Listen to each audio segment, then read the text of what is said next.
banyak yang bertanya ke saya bagaimana mengembalikan uang kita yang sudah terlanjur ditipu penipuan online. Jadi kan banyak yang tanya ini udah jadi korban nih hasil penipuan. Maksudnya udah menjadi korban penipuan. Katakanlah diiming-imingi lowongan kerja paruh waktu atau diiming-imingi barang murah atau diiming-imingi lelang pegadaian kemudian menjadi korban. Nah, ini agar uang kembali seperti apa mekanismenya kan gitu. Yang pertama adalah yang kita lakukan adalah kita memblokir rekening pelaku ya, memblokir rekening penipu ini. Jadi kalau dia memakai rekening bank ya sudah ke kantor polisi, bikin surat keterangan penipuan, kemudian datang ke bank, jelaskan kronologisnya untuk memblokir rekening penipu ini. Atau kalau misalnya mereka memakai rekening online atau memakai e-wallet gitu ya sudah kita cari customer service-nya. Jadi biasanya ada email ya, ada email atau call center-nya yang resmi ya, jangan sampai terjebak di email atau customer service yang nggak resmi, yang penipu juga, nanti malah kita ditipu lagi. Nah,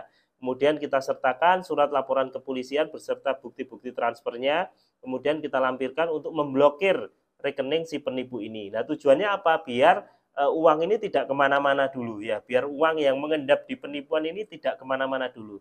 Ya, biasanya bank akan memproses ya, biasanya bank akan memproses laporan kita selama ada surat laporan dari kepolisian. Nah, masalahnya di sini. Setelah ini yang kita hanya bisa berdoa mudah-mudahan kembali atau tidak. Setelah dilakukan pemblokiran rekening, nah ini beberapa bank itu syaratnya macam-macam. Jadi agar uang bisa kembali itu syaratnya macam-macam. Ada yang syaratnya ini yang bersangkutan harus datang ke bank untuk mengembalikan uangnya. Nah, kan juga masuk akal. Masuk penipu mau ke bank kan gitu kan ya. Ada beberapa bank yang kooperatif, dari cerita-cerita teman-teman ini kooperatif mendatangi alamat yang tertera di rekening itu. Nah, tapi kenyataannya apa? Kenyataannya pas didatangi ternyata yang bersangkutan ini nggak tahu apa-apa gitu loh. Jadi ternyata data pribadinya ini digunakan oleh penipu untuk membuka rekening palsu. Ya, itu kan susah juga gitu loh. Ya, jadi macam-macam kronologinya. Ada juga setelah kita blok, lah ini yang paling sering, setelah kita blokir rekening ini ternyata isinya juga nggak ada apa-apanya, isinya kosong. Jadi sama pelaku ini ketika kita blokir rekeningnya ternyata udah dioper ke rekening lain lah itu. Jadi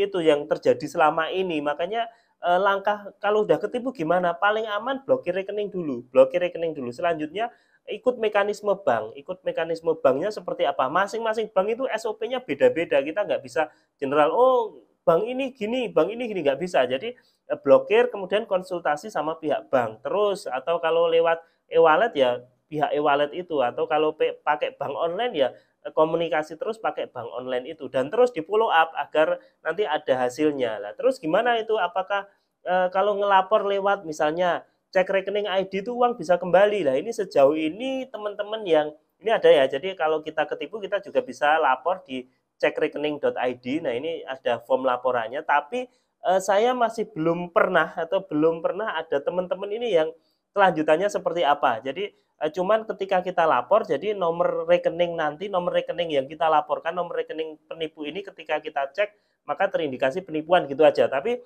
apakah uang kita bisa kembali, apakah bank memblokir rekening penipu ini saya belum tahu. Ini cek rekening ID ini apakah punya wewenang atau enggak. Cuman saya cari-cari di website Kominfo ini mengatakan bahwa cek rekening ID ini hanya bersifat pelaporan saja. Jadi untuk pemblokiran rekening dan pengembalian uang sepenuhnya menjadi tanggung jawab pihak bank masing-masing seperti itu ya. Jadi kita lanjut ya. Setelah blokir rekening, ikuti prosedur yang ada di bank tadi. Jadi ya itu tadi, setelah itu berdoa.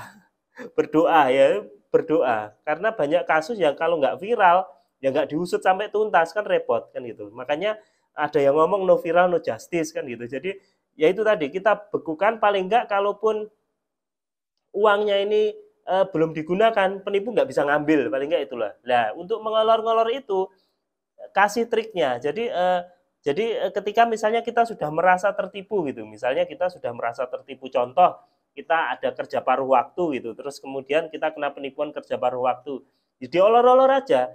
Jadi sambil ngolor-ngolor percakapan sama penipu ini, kita lapor ke bank langsung blokir rekening. Karena kalau kalau penipu ini sudah tahu bahwa kita itu sudah merasa bahwa kita tertipu, dia akan buru-buru ngambil uangnya, dia akan buru-buru mengosongi rekeningnya. Makanya kalau sudah tertipu ini usahakan ngolor-ngolor waktu sehingga si penipu ini merasa kalau korbannya, targetnya ini masih belum tahu kalau dia tertipu. Nah, sambil itu kita jalan belakang. Nah, itu jadi cara paling efektif ya pemblokiran nomor rekening, atau kalau e-wallet ya diblokir e-walletnya, kalau rekeningnya bank online diblokir bank onlinenya ini lewat dengan menggunakan surat dari kepolisian. Selanjutnya ya terserah bank masing-masing, SOP-nya beda-beda. Tapi mudah-mudahan uang bisa kembali.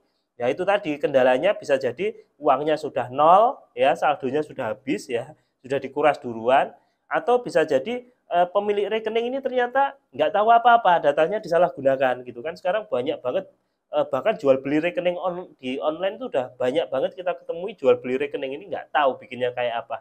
Karena data kita sendiri sudah, waduh, sudah hilang kemana-mana. Jadi tindakan preventif ya sebaiknya kita ikuti channel-channel seperti ini, ya ikuti modus-modus penipuan agar tidak ketipu. Karena kalau udah ketipu ya ruwet seperti ini, ruwet banget gitu loh. Kita udah ke kantor polisi, ke bank, ternyata uangnya udah dihabisin duluan kan gitu kan ya. Atau misalnya kita udah lapor sana sini, ternyata banknya ribet prosesnya kan seperti itu. Jadi cara pertama paling aman adalah blokir nomor rekening, kemudian ikuti mekanisme bank. Jadi itu aja, mudah-mudahan bermanfaat. Assalamualaikum warahmatullahi wabarakatuh.